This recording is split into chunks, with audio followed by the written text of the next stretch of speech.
जय श्री राम। 18वें अध्याय का तीसरा श्लोक। त्याज्यम दोष वदित्येके कर्म प्राहुर्मनीषिणः यज्ञदान तपः कर्म न त्याज्यमिति चापरे। कई एक विद्वान ऐसा कहते हैं कि कर्म मात्र दोष युक्त हैं, इसलिए त्यागने के योग्य हैं, और दूसरे विद्वान यह कहते हैं कि यज्ञ, दान और तप रूप कर्म त्यागने योग्य नहीं है। तो प्रश्न है कि कई एक विद्वान कहते हैं कि कर्म मात्र दोष युक्त है, इसलिए त्यागने के योग्य है। इस वाक्य का क्या भाव है? इस वाक्य से यह भाव दिखलाया है कि आरंभ मात्र में ही कुछ न कुछ पाप का संबंध हो जाता है, किसी भी क्रिया के आरंभ में ही। अतः विहित कर्म भी सर्वथा निर्दोष नहीं है। इसी भाव को लेकर भगवान ने भी आगे चलकर कहा है, सर्वारंभा ही दोषेण धूमे नाग्नि रिवाव्रतः। आरंभ किए जाने वाले सभी कर्म धुएं से अग्नि के समान दोष से युक्त होते हैं। इसलिए कितने ही विद्वानों का कहना है कि कल्याण चाहने वाले मनुष्य को नित्य, नैमित्तिक और काम्य आदि सभी कर्मों का स्वरूप से त्याग कर देना चाहिए, अर्थात संन्यास आश्रम ग्रहण कर लेना चाहिए। प्रश्न है कि दूसरे विद्वान यह कहते हैं कि यज्ञ, दान, तपरूप कर्म त्यागने योग्य नहीं है। इस वाक्य का क्या तात्पर्य है? तो इससे यह भाव दिखलाया गया है कि बहुत से विद्वानों के मत में यज्ञ, दान, तप रूप कर्म वास्तव में दोषयुक्त नहीं है।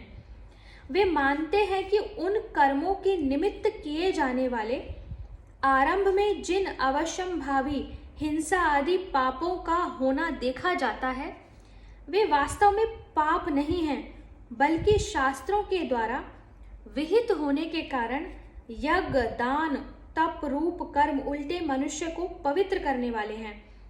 इसलिए कल्याण चाहने वाले मनुष्य को निषिद्ध कर्मों का ही त्याग करना चाहिए और शास्त्र विहित कर्तव्य कर्मों का त्याग नहीं करना चाहिए। तो इस प्रकार संन्यास और त्याग के विषय में विद्वानों के भिन्न भिन्न मत बतलाकर अब भगवान त्याग के विषय में अपना निश्चय बतलाना आरंभ करते हैं। श्लोक संख्या 4। निश्चयं शृणु मे तत्र त्यागे भरत सत्तम त्यागो ही पुरुष व्याघ्र त्रिविधा संप्रकीर्तितः। अर्थात हे पुरुष श्रेष्ठ, पुरुष व्याघ्र, हे पुरुष श्रेष्ठ अर्जुन, संन्यास और त्याग इन दोनों में से पहले त्याग के विषय में तू मेरा निश्चय सुन, क्योंकि त्याग सात्विक, राजस और तामस भेद से 3 प्रकार का कहा गया है। अर्थात त्याग 3 प्रकार का है, तो तू पहले त्याग के विषय में मेरा क्या निश्चय है यह सुन। प्रश्न है कि यहाँ भरत सत्तम और पुरुष व्याघ्र इन विशेषणों का प्रयोग किस लिए किया गया? इसका उत्तर है कि जो भरत वंशियों में अत्यंत श्रेष्ठ हो उसे भरत सत्तम कहते हैं, और जो पुरुषों में सिंह के समान वीर हो उसे पुरुष व्याघ्र कहते हैं। इन दोनों संबोधनों का प्रयोग करके भगवान यह भाव दिखला रहे हैं कि तुम भरत वंशियों में उत्तम और वीर पुरुष हो। अतः आगे बतलाए जाने वाले 3 प्रकार के त्यागों में से तामस और राजस त्याग न करके सात्विक त्याग रूप कर्म योग का अनुष्ठान करने में समर्थ हो। प्रश्न है कि तत्र शब्द का क्या अर्थ है और उसके प्रयोग का यहाँ क्या भाव है?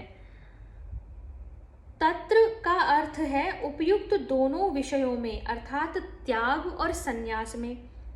इसके प्रयोग का यहाँ यह भाव है कि अर्जुन ने भगवान से संन्यास और त्याग दोनों का तत्व बतलाने के लिए प्रार्थना की। उन दोनों में से यहाँ पहले भगवान केवल त्याग का तत्व समझाना आरंभ करते हैं। अर्जुन ने दोनों का तत्व अलग अलग बतलाने के लिए कहा था और भगवान ने उसका कोई प्रतिवाद न करके त्याग का ही विषय बतलाने का संकेत किया है। इससे यही बात मालूम होती है कि संन्यास का प्रकरण भगवान आगे कहेंगे। प्रश्न है कि त्याग के विषय में तू मेरा निश्चय सुन, इस कथन का क्या भाव है? इससे भगवान ने यह भाव दिखलाया है कि तुमने जिन दो बातों को जानने की इच्छा प्रकट की, उनके विषय में अब तक मैंने दूसरों के मत बतलाए।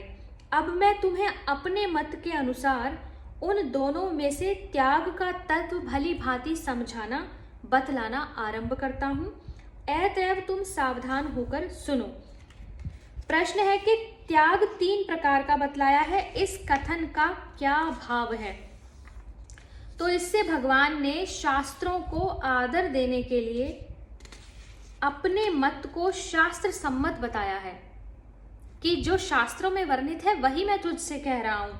अभिप्राय यह है कि शास्त्रों में त्याग के 3 भेद माने गए हैं, उनको मैं तुम्हें भली भांति समझाऊंगा। श्लोक संख्या 5 से आगे के वीडियो में पढ़ेंगे। हरे कृष्णा।